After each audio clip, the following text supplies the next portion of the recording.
My parents banned me from Thanksgiving because my divorce would shame them. I'm Madison Turner, 34, and this is how I discovered my worth after my family abandoned me. 3 weeks before Thanksgiving, I received the call that shattered everything I thought I knew about family. But what happened next, the inheritance, the mansion, the party that went viral, proved that sometimes losing your birth family means finding your true one. If you're watching this, please subscribe and let me know where you're watching from. It all started 3 weeks before Thanksgiving when I received that phone call from my mother. Her voice had that particular tone, the one she used when discussing family disappointments.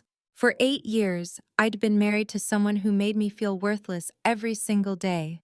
The emotional abuse was invisible to everyone else. He was charming at parties, successful at work, the perfect son-in-law. But behind closed doors, I was never thin enough, never smart enough, never good enough. Every achievement I had was luck. Every mistake was proof of my incompetence. My therapist, Dr. Chen, had been working with me for 2 years. She'd helped me recognize the patterns, name the abuse, find my voice again. When I finally filed for divorce 6 months ago, I thought I was reclaiming my life. I thought my family would support me. The day I told my parents, sitting in their pristine living room with the family portraits staring down at us, my mother's first words weren't, "Are you okay?" or "How can we help?" They were, "What will people think?" My father set down his coffee cup with that deliberate slowness he used when disappointed. "Madison, marriage takes work. You can't just quit when things get difficult." "He was destroying me, Dad," the therapist said. "Therapists make money by telling you what you want to hear," he interrupted. "Your sister Sarah has been married for 12 years. She knows how to keep her husband happy." Mom nodded, adjusting her pearl necklace. "Maybe you should talk to Sarah, learn how she manages things." I wanted to scream that Sarah's husband didn't call her stupid, that he didn't control every penny she spent or monitor her phone, that she didn't have panic attacks in parking lots, terrified to go home. But I just said, "I've made my decision. The divorce will be final next month." They exchanged that look, the one that meant I was being dramatic again. 2 days later, my mother sent an email with the subject line, "A small request." She suggested, no, instructed, that I tell the extended family my ex and I were taking time apart to work on things, just through the holidays, just until emotions settled. "It's not lying," she wrote. "It's being discreet. Private family matters should stay private." I replied that I wouldn't lie about my life, that I was proud of choosing my mental health over a toxic marriage. My father called within the hour. "Your mother is trying to help you, Madison. You're being selfish and dramatic." Selfish? For not wanting to pretend I'm still married? For not considering how this affects the family? Your Aunt Patricia will be there with her son. He's single, successful. What kind of example does this set? An honest one? He sighed like I was a teenager caught sneaking out, not a 34-year-old woman who'd survived 8 years of psychological torture. "Your sister manages to keep her husband happy. She puts family first. Maybe you should learn from her." The comparison stung more than any insult. Sarah? Perfect Sarah, with her perfect house and her perfect children. Sarah who'd never disappointed anyone. Sarah who still had her seat at the Thanksgiving table. "I have to go, Dad." "Madison, we're just trying to protect you from making more mistakes." I hung up. My hands were shaking. Not from anger, from the familiar feeling of being small, wrong, never quite enough. The same feeling my ex-husband had perfected over 8 years. My phone buzzed with a text from Mom. "We're having a family meeting in the group chat tomorrow. Please try to be reasonable." But the real blow came during our family group chat the next morning. The family group chat notification popped up while I was having my morning coffee. Mom had typed a lengthy message about Thanksgiving arrangements, who was bringing what, arrival times, sleeping arrangements for out-of-town guests. I scrolled through the guest list she'd meticulously detailed. Aunt Patricia and her CEO son from Boston, Uncle Robert and his family from Connecticut, Cousin Jennifer, the surgeon, flying in from Seattle. Mom's college roommate bringing her judge husband. Dad's golf buddy who just sold his company for millions. Every successful person in our extended network. Everyone who represented the Turner family standard. My name wasn't on the list. I read it 3 times, thinking I'd missed it. Maybe she'd forgotten. Maybe it was a typo. My sister Sarah was listed with her husband and kids. Even my brother Tom, who lived in London, was mentioned as joining virtually. But no Madison. My fingers trembled as I typed, "Mom, did you forget to add me to the list?" 3 dots appeared, disappeared, appeared again. Then Dad responded, "We need to talk. Call your mother." I dialed immediately. She answered on the first ring, like she'd been waiting. "Hi, honey," she said, her voice artificially bright. "Did you forget to add me to the Thanksgiving list?" A pause, the sound of her closing a door. "Oh, honey, we thought it best if you sit this one out." "Sit this one out?" My voice cracked. "It's Thanksgiving. It's family." Yes, well, that's exactly the point. We need to present a united, successful family front this year. Patricia's son is considering a run for state senate. The Hendersons are bringing their daughter. You remember, the one who just made partner at that law firm. We can't have any complications. Complications? You mean me? Don't be dramatic, Madison. I'm not being dramatic, Mom. You're literally uninviting me from Thanksgiving. She sighed, that long-suffering sound she'd perfected over years of being burdened by my choices. Patricia specifically mentioned bringing her son. He's quite accomplished, Harvard Law, youngest partner at his firm. We can't have you there as a divorcee. It sends the wrong message. Wrong message about what? About our family values, our standards, about how we raised you. The words hit like physical blows. So my divorce reflects poorly on your parenting? Well, doesn't it? We gave you everything, private schools, college, a beautiful wedding, and you're throwing it all away because things got difficult. He was abusive, Mom. Every marriage has challenges. Your grandmother stayed married for 52 years. She understood commitment. I thought of Grandma Eleanor then, Mom's mother, who'd died 6 months ago. She'd pulled me aside at my wedding, whispered, "If he ever makes you small, you run. Promise me." She'd known. Somehow, she'd known. Grandma also told me to never let anyone dim my light, I said quietly. Your grandmother had romantic notions. She didn't understand the real world. She built a real estate empire from nothing. And look how that turned out. Always putting business before family, dying alone in that big house. She wasn't alone. I was with her. Another pause. That's another thing, Madison. People are starting to ask questions about her estate. Why the lawyers keep calling you. It's unseemly, looking like you're angling for inheritance when you can't even keep a marriage together. My stomach clenched.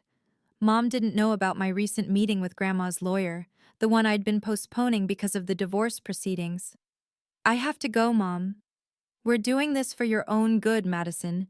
When you get your life together, we can revisit. So I'm being punished for leaving an abusive marriage? My voice was steady, but my free hand gripped the kitchen counter until my knuckles went white. Don't be dramatic. It wasn't that bad. You weren't there, Mom. You don't know. Every marriage has problems. You just gave up. He called me stupid every day. He monitored my spending. Madison, please. Other people manage to work through difficulties without airing dirty laundry. My father's voice suddenly came through. He joined the call. This is what happens when you make impulsive decisions. Impulsive? I spent 2 years in therapy before— Therapy, Dad scoffed. Another waste of money. In my day, people handled their problems privately.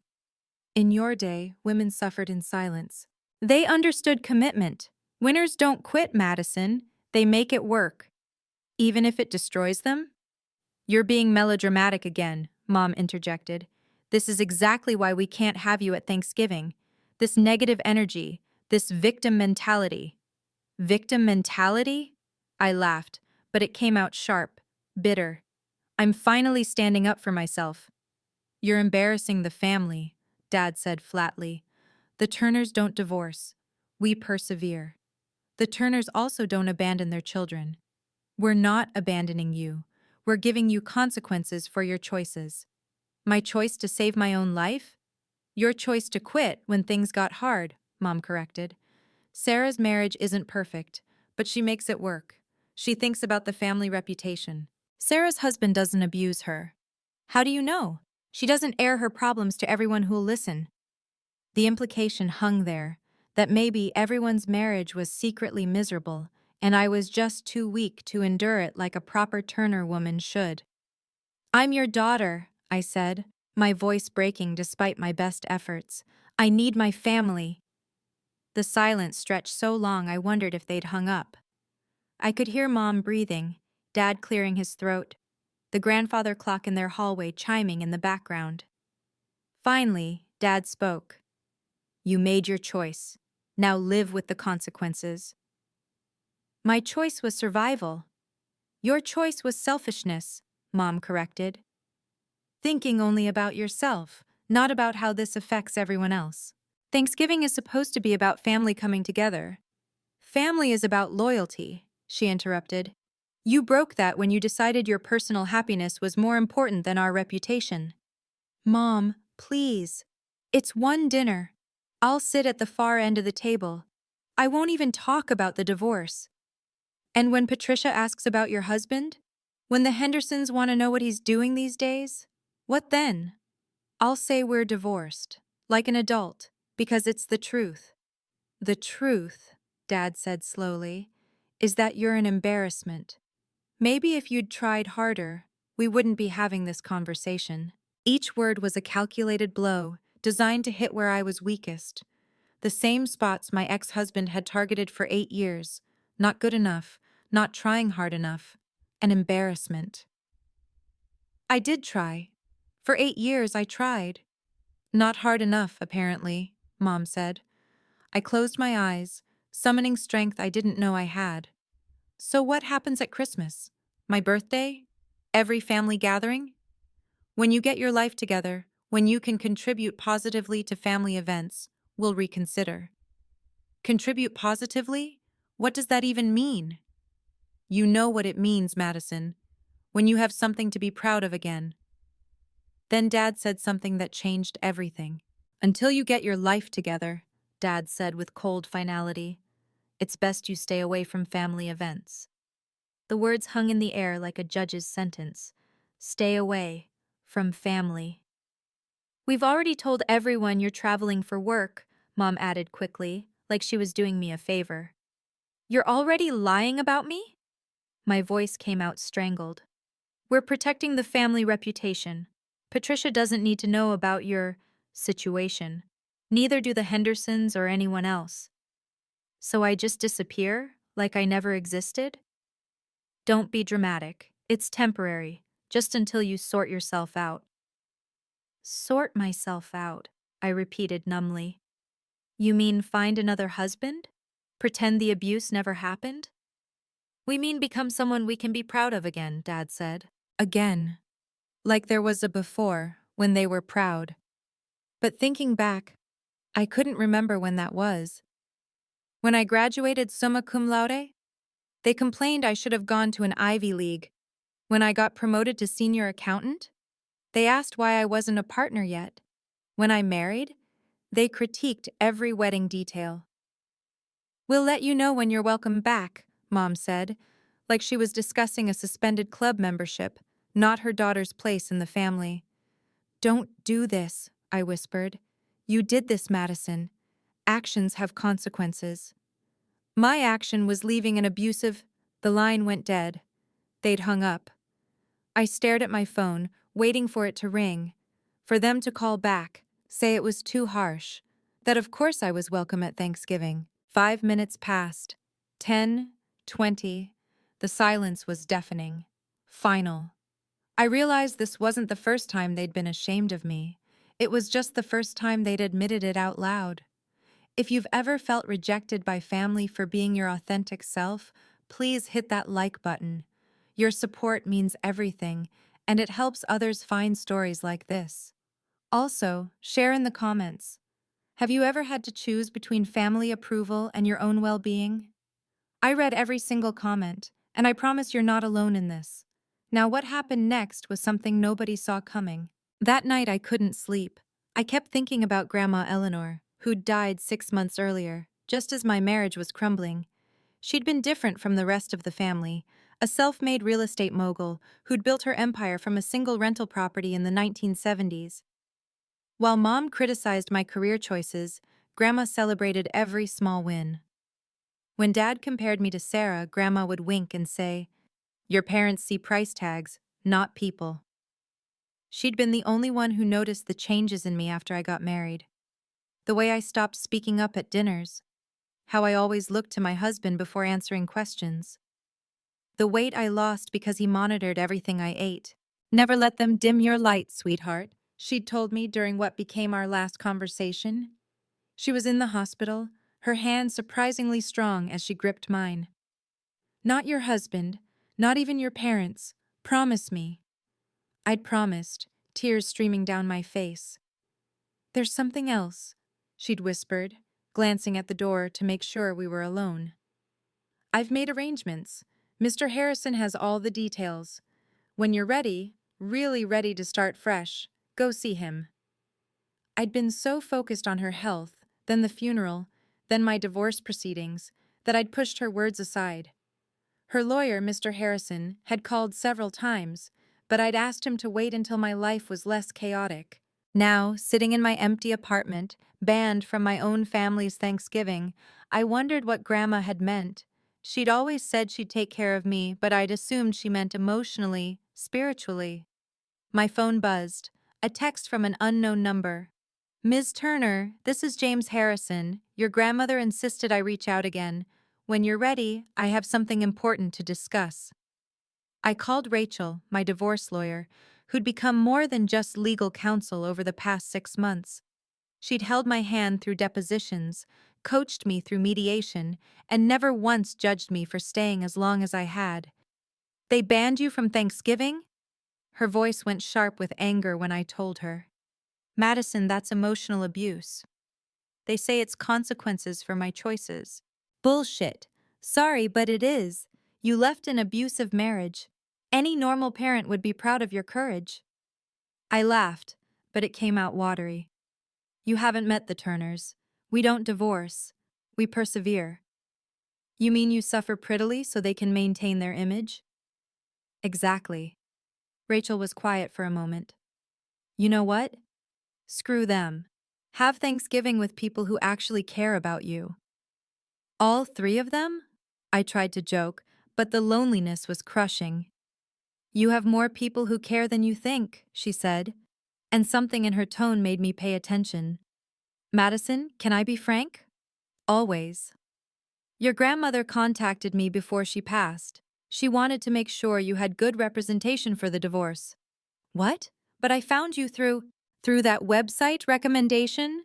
Your grandmother paid for that placement.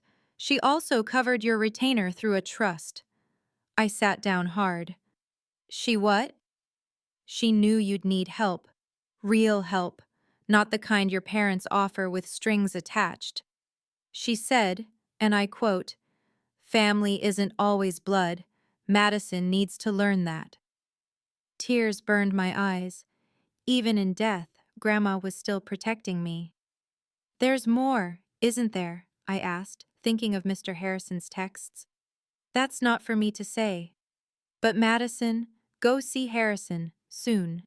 "Rachel, what do you know?" "I know your grandmother was a very smart woman who loved you very much." The next morning, I woke to find my mother had been busy on social media. Her Facebook post showed an elaborate Thanksgiving table setting. "Getting ready for our annual family gathering. So blessed to have everyone together.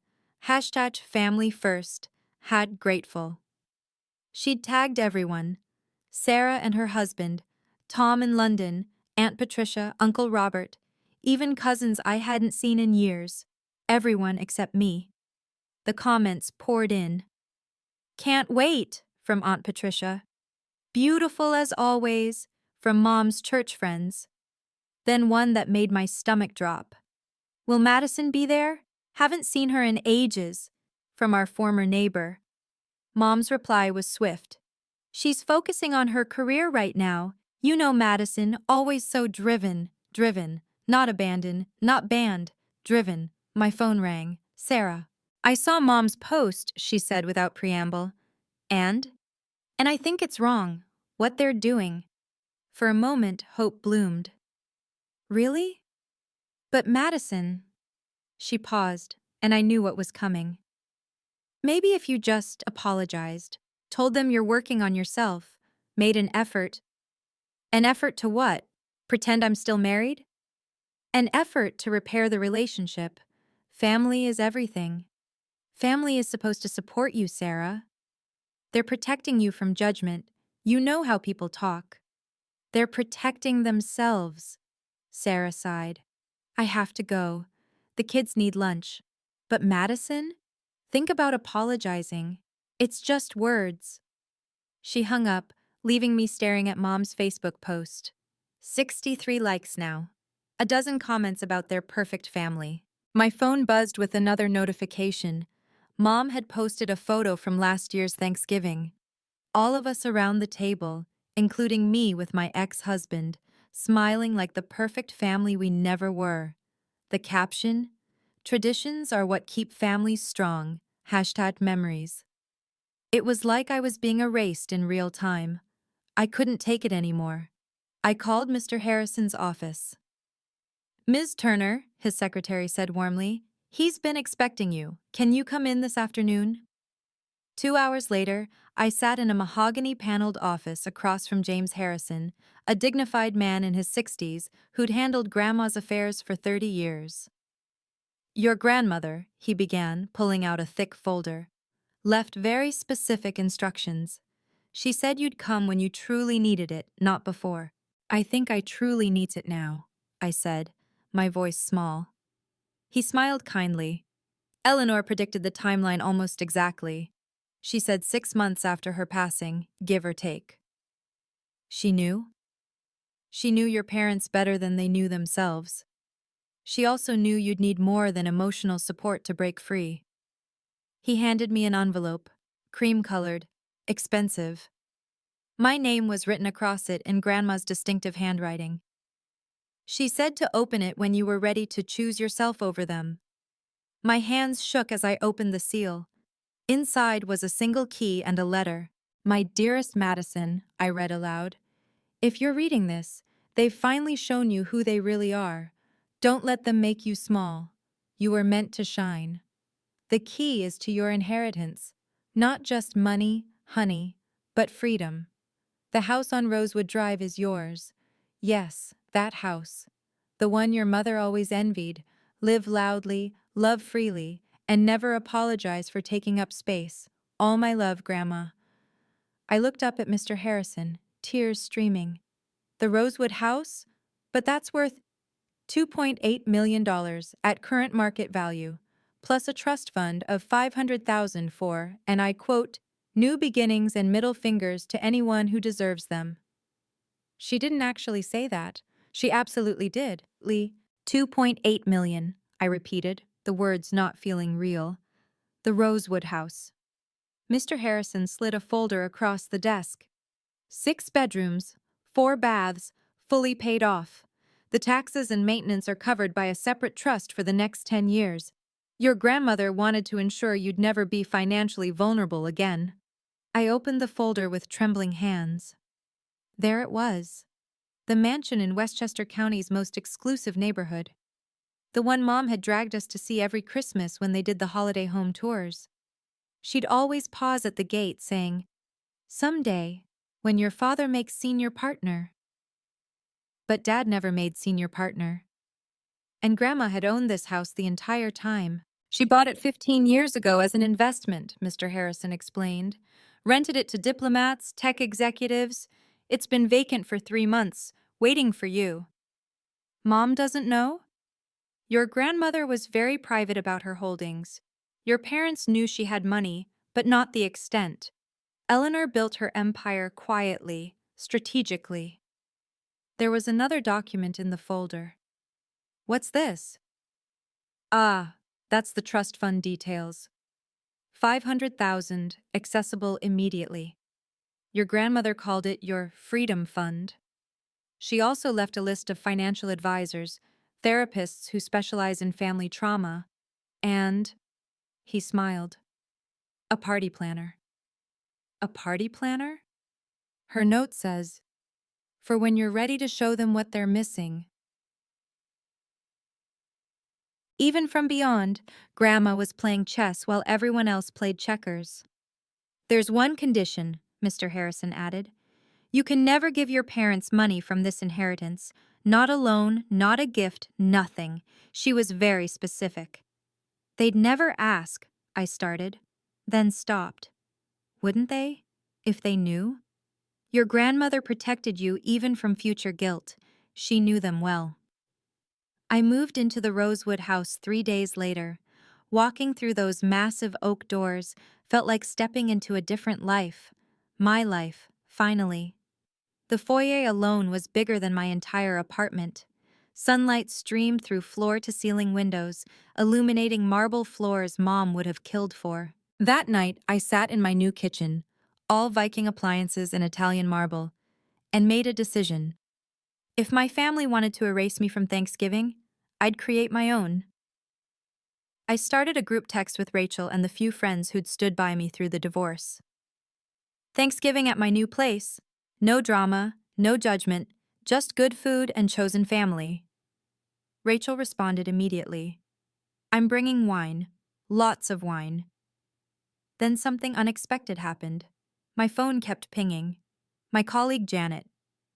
Can I come? My family's in California. My therapist's receptionist, Maria, who'd become a friend. I'd love to join. The woman from my divorce support group, my yoga instructor. People I'd never imagined cared enough to spend a holiday with me.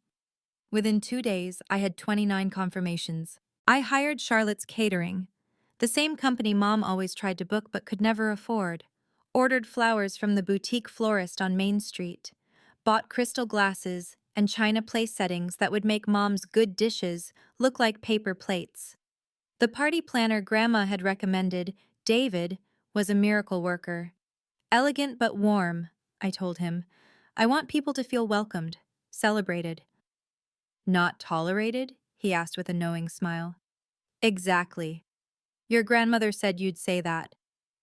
As he transformed my dining room with burgundy linens and gold accents, I felt something I hadn't experienced in years. Excitement. This wasn't about revenge. It was about rebirth. For the first time, I was creating my own traditions. Thanksgiving arrived crisp and golden. By noon, my house smelled like heaven, turkey roasting, pies cooling, wine breathing. The caterers moved like dancers through my kitchen while David adjusted the last centerpiece. The first surprise came when Rachel arrived with someone unexpected. Marcus Chen, the CEO of my company. I hope you don't mind, Rachel said. Marcus is going through his own family situation. I thought, of course, I said, genuinely pleased. Marcus had always been kind but distant at work. Seeing him here, vulnerable and grateful, made him human. The second surprise was when 3 of Rachel's high-profile clients showed up. Rachel mentioned your story, one said, a famous author I'd seen on morning shows. It resonated. My family disowned me when I divorced my senator husband. By 3 o'clock, my dining room was full. 29 people who'd chosen to be here, not obligated by blood or guilt or tradition. The conversation flowed as freely as the wine. No one asked about my ex-husband. No one questioned my choices. During dinner, Marcus stood to toast. To Madison, for reminding us that family isn't about DNA. It's about showing up. To chosen family, the author added, raising her glass. To new beginnings, someone called out. As glasses clinked, I felt my phone buzz. Mom, probably posting her perfect family photos. I ignored it. Then Marcus said something that changed my professional life. Madison, I've been meaning to talk to you. We're creating a CFO position. The board's been impressed with your work on the Morrison account. Interested? CFO, Chief Financial Officer. The title Mom always said was unrealistic for someone like you. Very interested, I managed. Good. We'll talk Monday. For now, he raised his glass again. Let's celebrate what we're grateful for. As the sun set, casting golden light through my windows, Marcus made the announcement official. I don't usually do business at social gatherings, he said, standing again with that CEO presence that commanded attention. But surrounded by this energy, this authenticity, I can't wait. Madison Turner will be our new CFO, effective January 1st. The room erupted. Rachel actually squealed. The author grabbed my hand, tears in her eyes. That's how you do it, she whispered. Success is the best response. The salary is 170 base, Marcus continued, plus stock options and full benefits. You've earned every penny. 170,000, plus stocks. More than my father ever made, even in his best years. Maria was already taking photos. This needs to be documented, she said, arranging group shots by the fireplace, candids at the dinner table, and one perfect image of me raising a glass, surrounded by people who genuinely celebrated my success. Post them, Rachel urged. Let the world see you thriving. I hesitated for a moment, then thought of Grandma. Live loudly, love freely, take up space. You know what? Let's do a group photo in the foyer. The lighting is perfect there. 29 successful, accomplished people arranged themselves on my marble staircase. The author, whose last book spent 10 weeks on the bestseller list. Marcus, who'd just taken our company public. Rachel, who'd won 3 high-profile cases this year. My therapist's receptionist, who was finishing her PhD. All choosing to spend Thanksgiving with me. David took the photo with my phone. When I saw it, all of us glowing with genuine joy, my chandelier sparkling overhead, the marble gleaming, I knew this was the moment. Post it, Rachel said. Show them what chosen family looks like. Can you imagine your parents' faces when they saw those photos? If this story resonates with you, please subscribe and ring the notification bell. I share these experiences because I know I'm not alone. Maybe you've also had to build your own chosen family. Share your story in the comments. I personally read and respond to every single one. You deserve to be celebrated, not just tolerated. Now, let me tell you what happened when those photos went viral. I crafted the Facebook post carefully. No spite, no bitterness, just joy. Grateful for chosen family and new beginnings. Thankful for those who show up, celebrate success, and create space for authenticity. Blessed beyond measure. Thanksgiving. Chosen family. Gratitude. I tagged the location, Rosewood Drive, Westchester County, the exclusive neighborhood Mom had dreamed about for 30 years. Then I uploaded the album, the grand dining room with its crystal chandelier, the marble foyer filled with laughing guests, Marcus raising a toast, Rachel hugging me, the author signing books for other guests, the spread of food that looked like a magazine shoot. The final photo, all 29 of us on the staircase, radiating success and genuine happiness. Within 10 minutes, the likes started pouring in. Colleagues, college friends, distant relatives. Comments flooded in. Gorgeous house! What a beautiful gathering. You look radiant. Within 30 minutes, it had over 100 likes. People were sharing it. The author, with her 1,000,000 followers, had reposted it with the caption, "This is what real family looks like." Then I saw it. Aunt Patricia had liked it, then unliked it, then liked it again. My phone buzzed. Sarah, is that Grandma's Rosewood house? I didn't respond. Let them wonder. More comments. Wait, is that Marcus Chen? OMG, is that Alexandra Morrison, the author? That house, though. Then came the one that mattered. Mom's church friend Carol commented, Patricia, isn't this your daughter? I thought you said she was traveling for work. No response from Mom, but I saw she'd viewed it.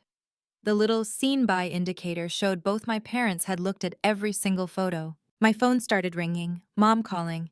I let it go to voicemail. Then Dad. Ignored. Then came the text that showed their true colors. The first text came from Mom, all caps. Where did you get that house? Then Dad. Madison, answer your phone immediately. Mom again. Is that the Rosewood estate? How? I was showing Rachel the messages when her phone rang. She looked at the caller ID and laughed. Your mom is calling me. How did she even get my number? Don't answer. But Rachel had already picked up, putting it on speaker. Turner Law Offices, Rachel speaking. This is Patricia Turner, Madison's mother. I need to speak to my daughter. I'm sorry, Mrs. Turner, but I'm not Madison's keeper. Perhaps try calling her directly? She's not answering. She's there with you, isn't she? At that gathering? The Thanksgiving celebration at her magnificent home? Yes, it's lovely. Your daughter has exquisite taste. Her home? That's impossible. That house is worth millions. Is there something legal you need, Mrs. Turner? Otherwise, I need to return to dinner. Mom's voice went shrill. How does she have that house? Did someone... She couldn't possibly afford. Mrs. Turner, I'm going to stop you right there. Your daughter's finances are none of your business. Happy Thanksgiving. Rachel hung up, and we both burst into laughter. Then my phone exploded with texts. Aunt Patricia, your mother is having a breakdown. What's happening? Sarah, Mom says you stole Grandma's house? Mom, take those photos down immediately. Dad, you're embarrassing us. People are asking questions. Mom, this is not how we handle family matters. Then the one that revealed everything. Mom, how could you not tell us about the inheritance? We're your parents. We had a right to know. Grandma's estate was supposed to be divided equally. There it was, the real issue. Money. It was always about money and status. The texts kept coming, each more desperate than the last. Dad, we need to talk. Come over now. Mom, people are asking why you're not at our dinner. Sarah, Mom's crying. What did you do? Mom, Patricia's son saw Marcus Chen in your photos. How do you know him? Dad, this is getting out of hand. Call immediately. Mom, you're making us look like terrible parents. Then, the voicemail that showed just how rattled they were. Mom's voice no longer controlled. Madison, I don't know what game you're playing, but this ends now. That house, those people, Marcus Chen, the Morrison woman. How could you have connections like that and not tell us? We could have leveraged those relationships. Your father could have networked with Marcus. I could have invited Alexandra to my book club. You've been selfish, keeping this from us. Another voicemail from Dad. Your mother is upset. The Hendersons are asking questions. Patricia wants to know why her son wasn't invited to your gathering. Apparently, he follows Alexandra Morrison on social media. This is exactly what we wanted to avoid. Call back. I turned my phone to silent and returned to my guests. Maria was teaching everyone a salsa move in the living room. Marcus and the author were deep in conversation about digital publishing.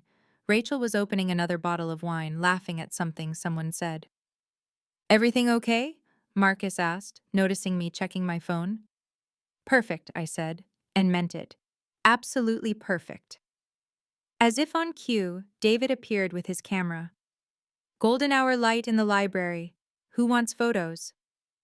We spent the rest of the evening taking pictures, sharing stories, and creating memories that had nothing to do with obligation and everything to do with choice. The social fallout began immediately. By Friday morning, the family group chat was in chaos. Aunt Patricia had messaged, "Why wasn't Madison at dinner? Her house looks stunning. I didn't know Eleanor left her the Rosewood estate." Uncle Robert, that was Marcus Chen in her photos, right? The tech CEO? How does Madison know him? Mom tried damage control. Madison had her own plans this year. We respected her decision. But Aunt Patricia wasn't buying it. You said she was traveling for work. Clearly she was home, with half of Westchester's elite. The church friends were worse. Carol had posted on Mom's wall. Saw Madison's Thanksgiving photos. What a beautiful home. You must be so proud.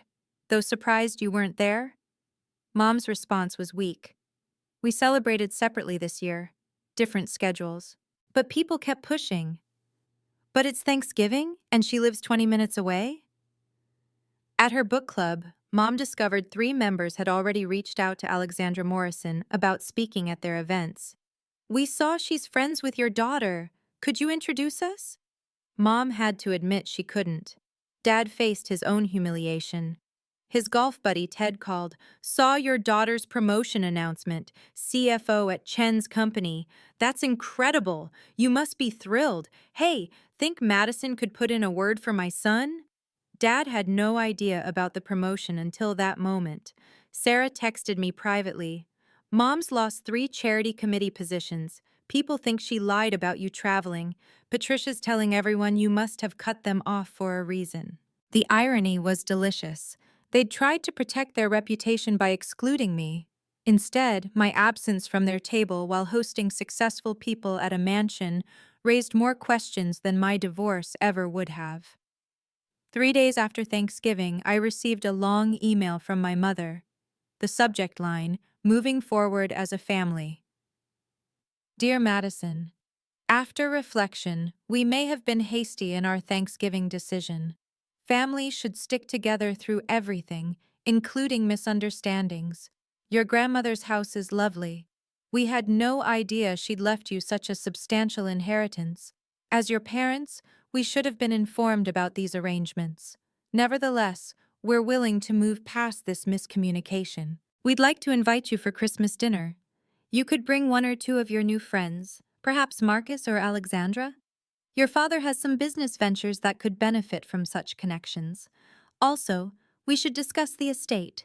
Grandma Eleanor would want her assets to benefit the whole family. Perhaps we could arrange for you to host some of our charity events at the house. It would help repair any confusion about Thanksgiving. Let's put this behind us and remember what's important. Family. Love, Mom and Dad. Not a single apology. Not one acknowledgement of the pain they'd caused. Just a sudden interest in my new friends and Grandma's house. Rachel read it over my shoulder. They're really something, aren't they? They want access to Marcus and Alexandra. And the house! Don't forget the house! Grandma would want her assets to benefit the whole family, I read aloud, incredulous. The same family that banned you from Thanksgiving? I thought about responding with anger, with a list of their transgressions. Instead, I wrote, Thank you for reaching out. I respect your position and have made my own. The house is my home, not a family venue. I wish you both well, but I need space to heal from our recent interactions. I hope you understand. Madison. Professional. Distant. Final. Mom responded within an hour, this time less composed. Madison, you're being unreasonable. We're your parents. We have a right to be part of your life. Grandma's estate was meant for family, and we are family. I didn't respond. Dad sent his own email. Your mother is upset. This division isn't healthy. Be the bigger person.